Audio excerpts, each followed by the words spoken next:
Summary of How to Stop Worrying and Start Living by Dale Carnegie. Enjoyed the video. Please subscribing to my channel for more great content like this. You'll be notified when I upload new videos. How to Stop Worrying and Start Living is by Dale Carnegie is a celebrated classic on how to dissolve worry and live a fulfilling life. Carnegie details the many ways worrying too much can ruin your life and how to solve it. The book contains tips and tricks on conquering worries that are worthwhile. 10. Key Lessons from Dale Carnegie's timeless classic, How to Stop Worrying and Start Living. 1. The Futility of Worry. The book emphasizes the pointlessness of worry. Worrying doesn't change the past or predict the future, it simply steals your joy from the present moment. Carnegie encourages you to focus your energy on what you can control, your thoughts, actions, and reactions. 2. Living in the now. The book highlights the importance of living in the present moment. Instead of dwelling on the past or fretting about the future, cultivate the habit of focusing on the task at hand and enjoying the simple pleasures of everyday life. 3. The 8 Words That Can Change Your Life. Carnegie introduces a powerful formula. Ask yourself if it is the worst that can possibly happen. Then prepare to accept it. Then calmly proceed to improve on the worst. By mentally preparing for the worst-case scenario, you can significantly reduce your anxiety and approach challenges with greater composure. 4. The High Cost of Getting Even. Holding on to grudges and seeking revenge only fuels negativity and hinders your emotional well-being. The book encourages forgiveness and letting go of past hurts to create space for peace and happiness. 5. Would you take $1 million for what you have? Carnegie suggests a gratitude exercise. Consider all the good things in your life, even the small ones. Shift your focus from what you lack to the blessings you already possess, fostering a sense of contentment and appreciation. 6. The Busy Cure for Worry. Idleness allows your mind to wander and dwell on negative thoughts. The book emphasizes the power of keeping yourself busy with productive activities that leave little room for worry. 7. Decision. The Antidote to Indecision. Indecision breeds anxiety. The book encourages you to make decisions, even if they're not perfect. Taking action, even if it leads to a course correction later, is better than staying paralyzed by indecision.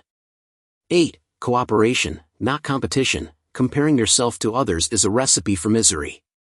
Focus on your own journey and celebrate your personal growth. The book promotes cooperation and collaboration over competition, fostering a more positive and supportive environment.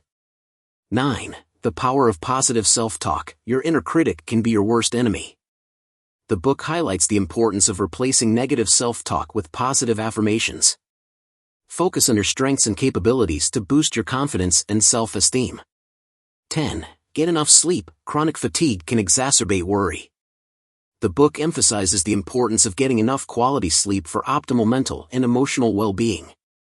A well-rested mind is better equipped to handle challenges and navigate stressful situations. Deep dive to summary.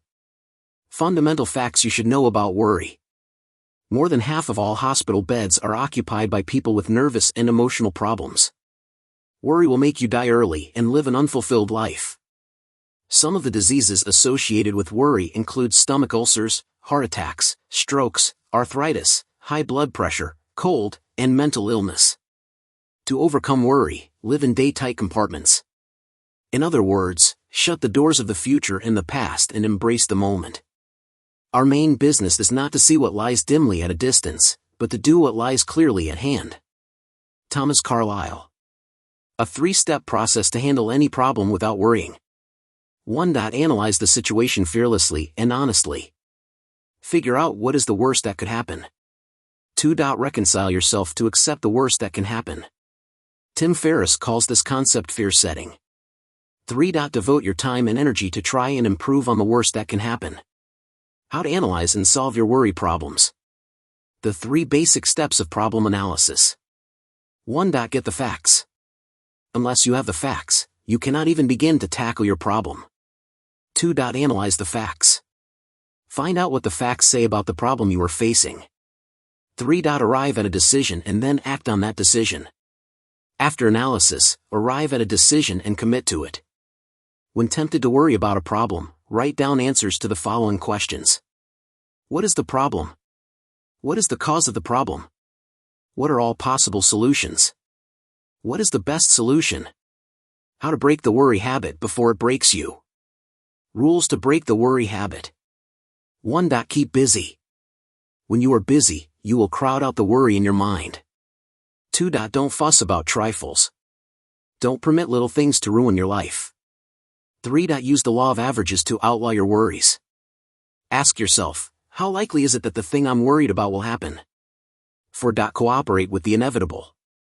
If it is going to happen and you can do nothing about it, accept and move on.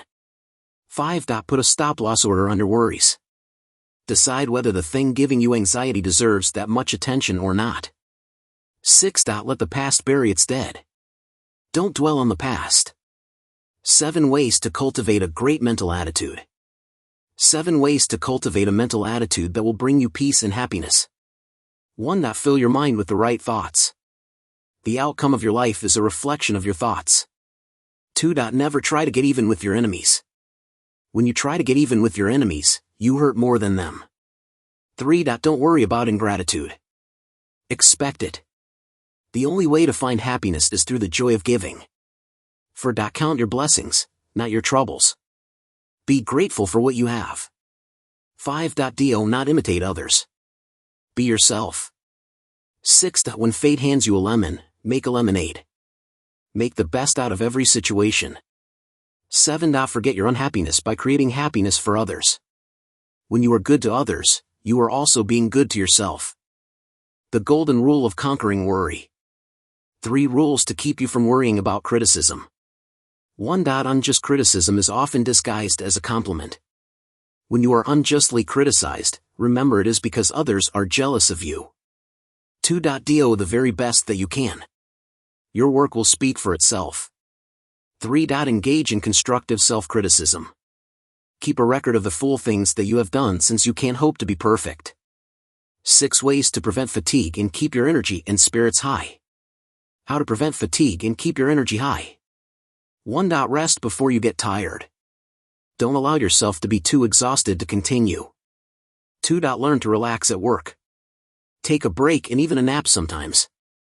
3. If you are a housewife, learn to relax at home. This will protect your health and appearance. 4. Apply the following good working habits. Clear your desk, do things in order of their importance. When faced with a problem, solve it there and then. Also, learn to organize, delegate, and supervise. 5. Prevent fatigue, demonstrate enthusiasm in your work. If your work is exciting, you will never feel like you are doing any work. 6. No one has ever been killed by lack of sleep. Don't worry too much about not sleeping well. How to find the right kind of work for you. Finding the right work is a tremendous decision. Even at the risk of starting family rows, I would like to say to young people, don't feel compelled to enter a business or trade just because your family wants you to do it. Don't enter a career unless you want to do it. However, consider carefully the advice of your parents. They have probably lived twice as long as you have. They have gained the kind of wisdom that comes only from much experience and the passing of many years. But, in the last analysis, you are the one who has to make the final decision. You are the one who is going to be either happy or miserable at your work. When choosing your career, seek advice from people who are pursuing that career. Principles of managing money. 1. Get the facts down on paper. Know where your money goes by keeping a record. 2. Create a budget for your needs. List all your expenses to determine your needs. 3. Learn how to spend wisely. Get the best value for your money when you buy things. 4. Don't increase your headaches with your income. More income should not mean more trouble for you. 5. Try to build credit in the event you must borrow. A good credit rating can help you in case of an emergency. 6. Protect yourself against illness, fire, and emergency services. Take insurance policies against accidents, illnesses, and so on. 7. Don't have your life insurance policy paid in cash to your dependency. They might waste it and become destitute. 8. Teach your children to be responsible with money. Children who know how to handle money well will be more financially responsible as adults. 9. If necessary, find a side hustle. A side hustle will help balance your budget while diversifying your income sources. 10. Don't ever gamble. You can't win against the house.